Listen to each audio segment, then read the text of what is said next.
You know, I keep asking myself whether I should do more to specify whether I'm talking about this movie called Serenity as opposed to the Firefly movie Serenity from 2005, and then I remember, nah, nobody cares. Because nobody really cared back then either. Whoa, whoa, whoa, hey, settle down, guys, settle down. I was a fan too. You know I'm right, though.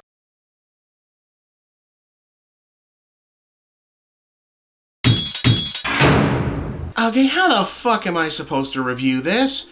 And I don't just mean because I've actually got a pretty bad flu right now, so get ready for some choppy ass Bob had to edit out all the coughing cuts. Okay, so the only way to do this is to give you a pretty basic, short, totally spoiler-free review up front and the rating, and then leave some space and talk about the other stuff. Not necessarily spoilers, but points I'd still say you'd be better off not seeing or hearing before watching the film itself. Besides, if I told you the spoilers, you wouldn't believe me. Anyway, Serenity, in the broad strokes, is a neo-noir thriller of the type we used to call a potboiler, starring Matthew McConaughey as an Iraq veteran turned burned-out yet curiously fit fishing boat captain scraping by in a perpetually sun-baked island community on the edge of nowhere, hiding from nondescript past sins with an erratic schedule of odd jobs and random distractions. Sometimes he takes tourists out to catch the big ones, sometimes he bags lucrative swordfish for cash, sometimes he helps Diane Lane as a sexy fellow lost soul find her constantly missing runaway cat, and sometimes she pays him for sex so he can buy more bait, tackle, and booze. But mostly, he's driven by what else and Ahab by way of Hemingway quest to hook a legendary monster of a tuna nicknamed Justice that just keeps getting away from his hook. As we're firmly in neo-noir territory at this point, this routine can only be upended by the arrival of Anne Hathaway as an ostentatiously out-of-place, wealthy femme fatale who's also the hero's embittered ex-wife.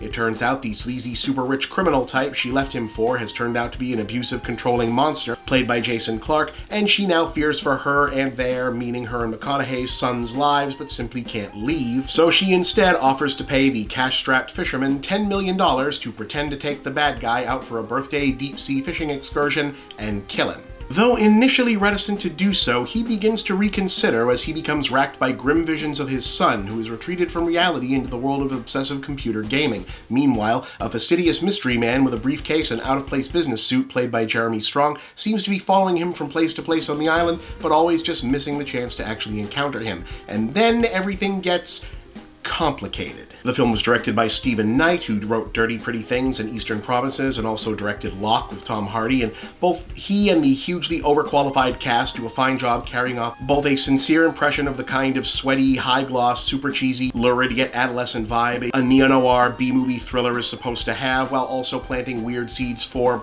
well, we can't really get into that yet. The end result is as strange and also thoroughly committed to an idea as anything you're likely to see this year, and while I don't really know if I enjoyed it the way it was meant to be enjoyed, yeah, I did enjoy it and recommend the experience to the tune of 3 stars.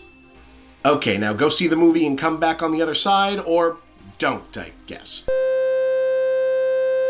Okay, so without giving away the specifics, Serenity is almost sort of a practical joke on the audience in terms of how it narratively eventually plays out. I'm not sure how else I could describe it. The basic gag is that the film is actually a completely different genre of film than it originally appears to be, and while it's not necessarily the first time I've seen a film attempt that level of a rug pull on its audience, it is the first time in a while I've seen one drop the reveal in the middle of the story and then just keep going as though this is what everyone has signed up for all along, and the audience isn't instead stuck in their seats looking at everyone else around them going, are you seeing this?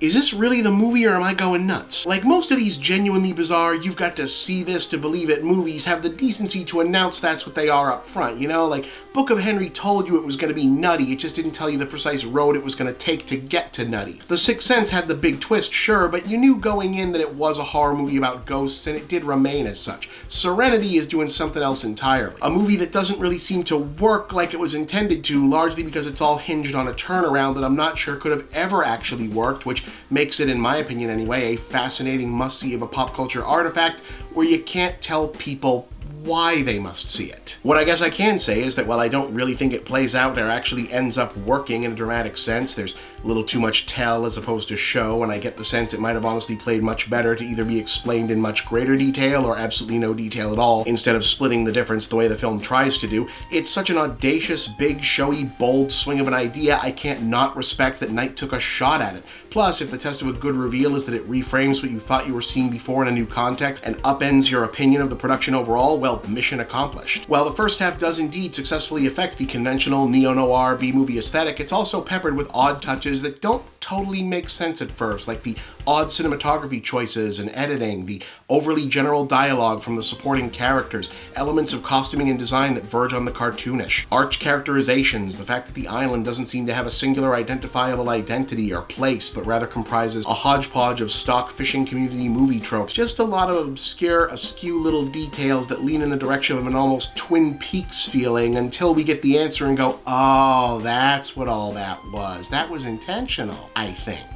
Quickly followed by, but they won't really take this all the way to, oh wow, okay, we're really doing this, holy shit. Again, I'm reasonably sure none of this was a good idea that could possibly work. It's just kind of incredible that it exists at all and that they got this close. It's possibly the kind of thing that'll wind up on worst lists at the end of the year, and the stars will joke around about later, and there'll probably be a riff tracks of it, but I can't say I didn't enjoy the utterly bonkers experience of it in the moment, so yeah, 3 stars, see it so you can tell people where you were.